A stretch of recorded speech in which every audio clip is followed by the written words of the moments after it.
Welcome everybody and thank you for joining me. So we have one big thing to go over today, and that is Xbox and the direction that they are going in. Earlier last week, Phil Spencer had a long discussion with GQ magazine where he went into detail about Xbox, the future of the platform as a whole, and also what his plans are for games going forward.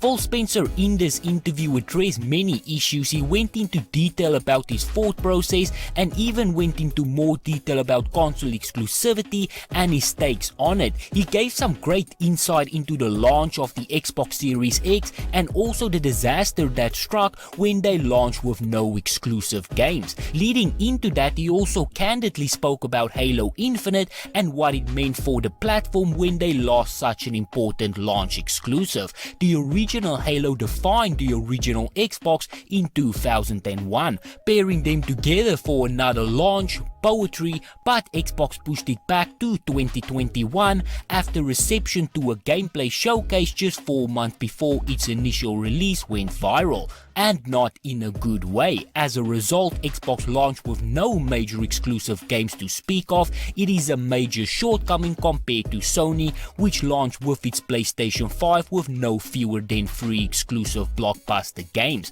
Phil Spencer is quoted as saying, "We should have known before and just been honest with ourselves. We were there not out of deception but more out of hope, and I don't think hope is a great development strategy." And that definitely is true. Games like Battlefield 2042 and Call of Duty Vanguard seems to be built on a lot of hope. Halo Infinite this time around does not seem to face any of the issues those other games do, at least not to the same extent. A late release can plague you, but a broken release can ruin you, and I think Xbox understands that very well now. Phil Spencer also spoke about their cloud gaming efforts that we do know they are banking on heavily for the future, as well as the big risk that they took trying to figure out backwards compatibility. He mentioned that for the planning he has 3 phases for these kinds of things: Horizon 1, 2 and 3, ranging from short term to long term. In terms of long term, Horizon 3 plans usually gets used for services like xCloud and Game Pass,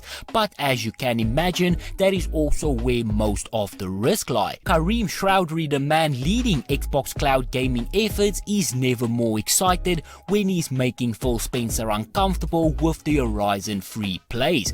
This process is how some of Xbox features such as Xbox Game Pass and Xbox Cloud Gaming ended up becoming a reality. The first disruptive innovation, as Chowdhury calls it, was backwards compatibility. After the Xbox One launch, I went to Phil and he said, "I've been thinking we don't have the ability to play old games on the Xbox One. I want to take a team of about 30 of our smartest people and we're gonna go work on it for a year, and only at the end of the year I will then tell you whether or not it is going to work." Phil Spencer obviously agreed, and all of this has now definitely paid off in a big way. Phil Spencer also gave us another important quote, and that is something that I have been talking about for a while now. "I'm not going to create this aura of any foresight, but I will say some of the key things that we started investing in 5 or 6 years ago that is coming to fruition in this time have heavily helped us. Game Pass has enabled better access to more games. Backwards compatibility has elevated supply problems so players can play new games on old boxes. xCloud has removed the need for those boxes entirely, and it is that last part that I am talking about. As much as Xbox has denied it in the past, it is very obvious. This generation of consoles might be the last. It is very clear that they are moving towards a console-less gaming future, and I do think that we will see that before it is time for a new generation of boxes to be released. But anyway, only time will tell. For now, this is where I'm going to end it. So if you enjoyed this video, be sure to hit that like button. If you would like to see more videos like this, please consider subscribing, and as always, please remember to stay safe, wash your hands, don't touch your face, and I hope to see you again soon.